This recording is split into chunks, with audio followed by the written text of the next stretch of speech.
Pemirsa Berita Satu, apa kabar? It's time for Sharing and Empowering, sebuah program yang dipersembahkan oleh VOA di Amerika Serikat untuk para perempuan karena kita punya banyak isu yang menarik bagi perempuan. Bersama saya Vina Muptadi dari negara bagian Maryland. Dan juga bersama saya Ian Umar dari apartemen saya di Washington DC. Apa kabar pemirsa She Magazine? Aduh capek juga ya ternyata setelah Lebaran tahun ini. Kok Lebaran? Udah lewat, udah lama. Ini Lebaran apa ya? Maksud saya Lebaran di Amerika. Di Amerika itu ada sebuah liburan bersama yang namanya Thanksgiving. Ini dirayakan oleh semua orang, seluruh warga Amerika, dan lebih besar dari hari Natal dan hari raya lainnya. Karena ini biasanya kita kumpul bareng dengan keluarga, ketemu dengan orang dekat, lalu kita makan Thanksgiving dinner, yaitu biasanya menunya adalah ayam panggang turkey yang gede itu. Aduh, itu kenyang banget.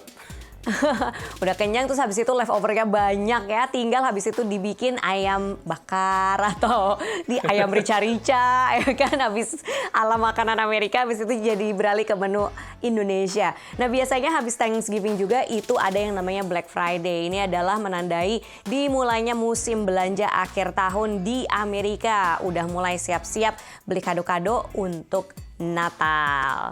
Oke pemirsa, kita punya banyak kisah menarik seperti biasa di She, tapi seperti biasa kita awali dulu nih dengan beberapa prestasi perempuan di mancanegara. Wang Yeping menjadi perempuan Tiongkok pertama yang melakukan spacewalk. Ia dan astronot Zhai Zigang memasang peralatan di samping lengan robot stasiun itu. Ini merupakan bagian dari misi 6 bulan di stasiun antariksa. Michelle Wu akan menjadi perempuan orang kulit berwarna dan keturunan Asia pertama yang terpilih sebagai wali kota Boston, Amerika. Kemenangannya mematahkan tradisi lama di kota itu yang selalu memilih laki-laki kulit putih untuk menduduki jabatan puncak. Perez Jepchirchir dari Kenya menjuarai Marathon New York pada bulan November. Ia jadi perempuan pertama yang memenangkan marathon utama pada musim gugur setelah sebelumnya berhasil meraih medali emas Olimpiade. She Magazine, dari New York City itu maratonnya memang terkenal sekali, ikonik. Dan pastinya kita ada liputan menarik tentang New York Marathon ini. Dan kita juga akan bertemu dengan para pelari putri asal Indonesia yang juga ikutan maraton tahun ini. Tapi sebelumnya kita balik dulu ke Washington DC sebagai kawasan metropolitan yang cukup besar, telah menampung berbagai pengungsi dari Afghanistan sejak bulan Agustus lalu, dan berbagai bisnis, LSM ataupun juga non-profit organization mereka sibuk menggalang dana untuk membantu para pengungsi yang datang ke kawasan metropolitan ini. Gerakan amal juga dilakukan oleh pengusaha sejumlah restoran ternama di Washington DC karena ia sendiri merupakan keluarga dari pengungsi dari Afghanistan yang pernah datang ke Amerika pada tahun 1980-an. Kita lihat dalam tayangan yang berikut ini.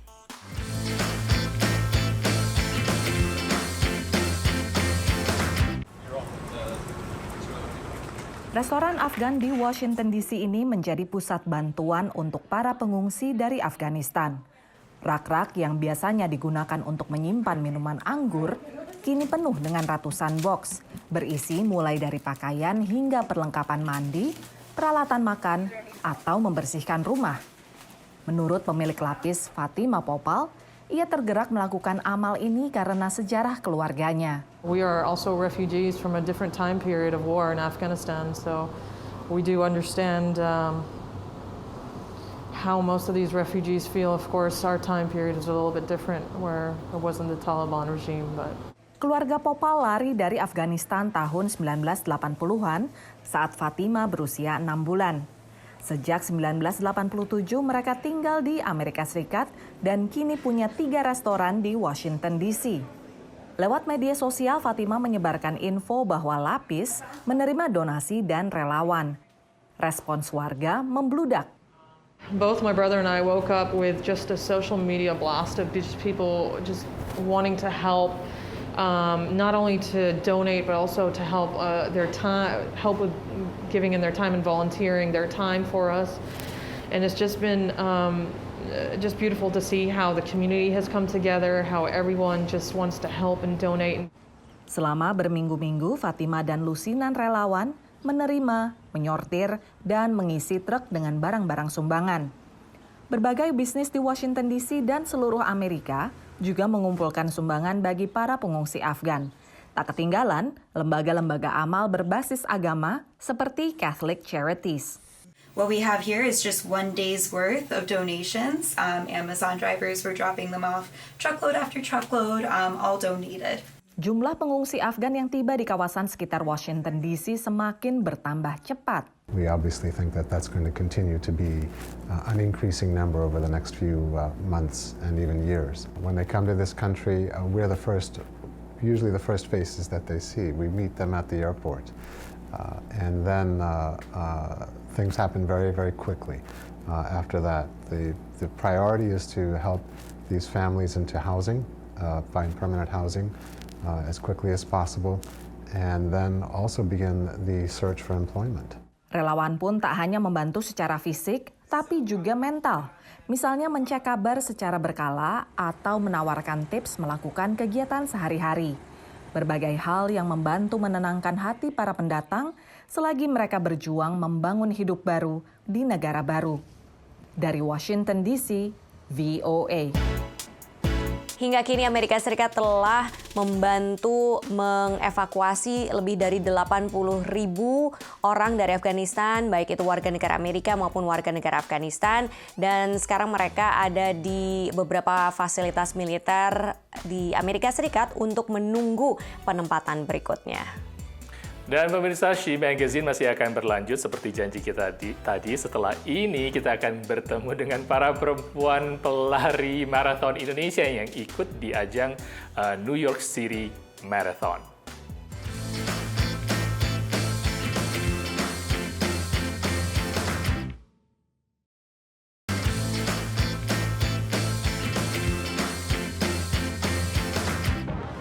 Sebagai lomba maraton tertua kedua di dunia, New York Marathon itu memang paling terkenal ya. Dan juga mereka sebenarnya karena saling terkenalnya banyak sekali peserta yang ingin ikut. Tapi tahun 2020 harus batal karena ada pandemi. Dan saat ini pun pada saat diselenggarakan tahun 2021 harus dikurangi 40% dan jumlahnya sekitar 30.000 para pelari tahun ini. Harus mematuhi prokes juga ya mereka, Vin, ya? Pastinya ada prokes yang diberlakukan untuk mereka. Dari 30.000 peserta dari seluruh dunia, ada juga yang datang jauh-jauh dari Indonesia, pemirsa, untuk lari di New York City melewati 5 wilayah, berlari sejauh lebih dari 42 km. Nah, VOA nongkrong di garis finish nih untuk mencegat pelari-pelari dari Indonesia, dan kita tanya yuk seperti apa nih kesan-kesan mereka mengikuti maraton di New York City.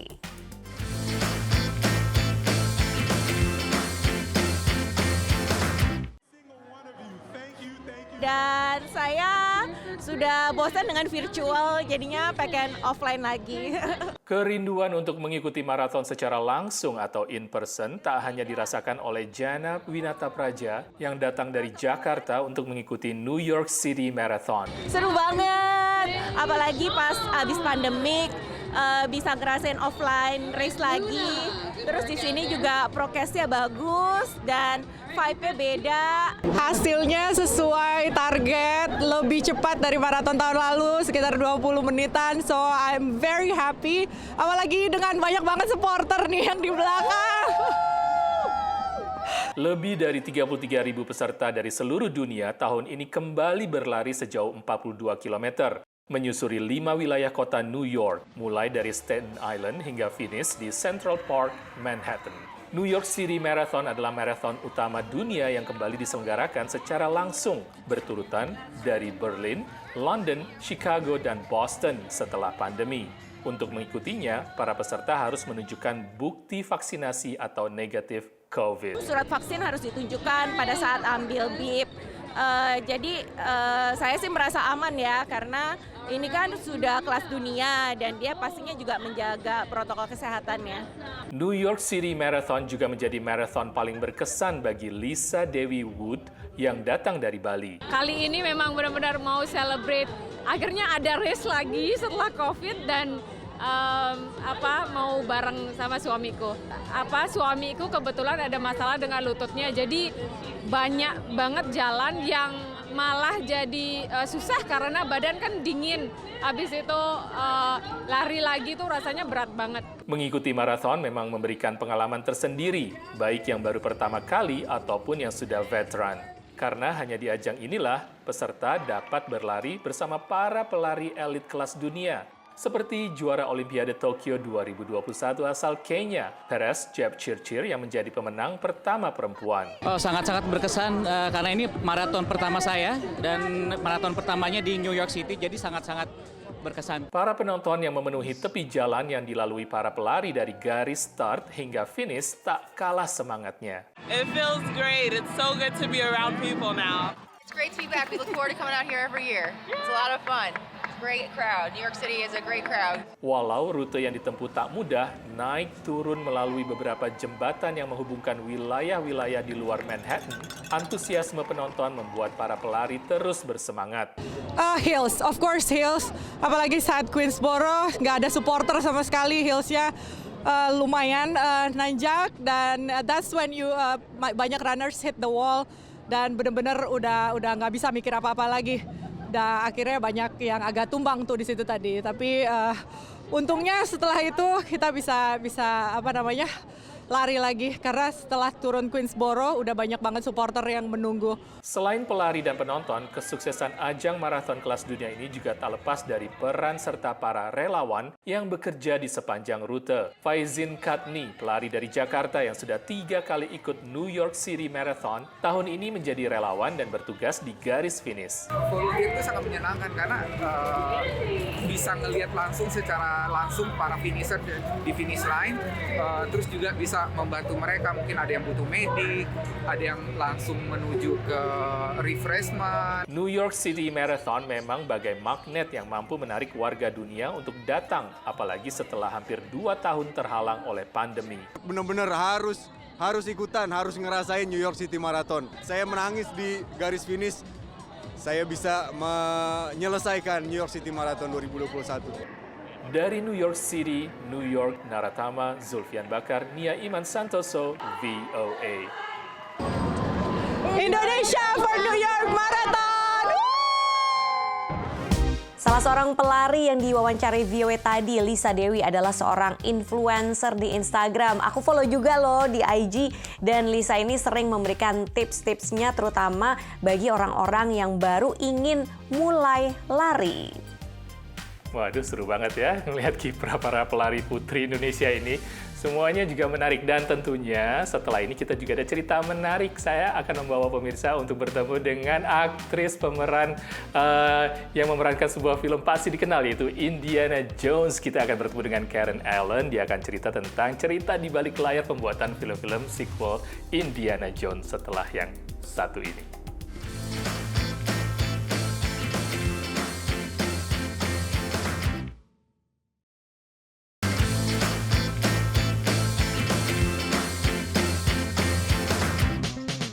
She Magazine, sharing and empowering. Pemirsa, kalau Anda nonton film Indiana Jones yang disutradarain sama Steven Spielberg, mungkin familiar nih sama karakter Marion Ravenwood.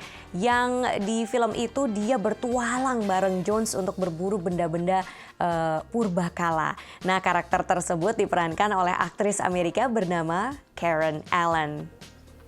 Karen Allen beradu akting dengan aktor terkenal yaitu Harrison Ford yang memerankan Indiana Jones di film tahun 1981 yaitu Raiders of the Lost Ark, dan kemudian dilanjutkan pada tahun 2008 dengan film Indiana Jones and the Kingdom of the Crystal Skull. Itu seru banget filmnya. Karen akan bercerita tentang pengalaman di balik layar dan juga pengalamannya sebagai seorang aktris di Hollywood yang dituturkannya kepada produser VOA Naratama di Middlebury, Vermont.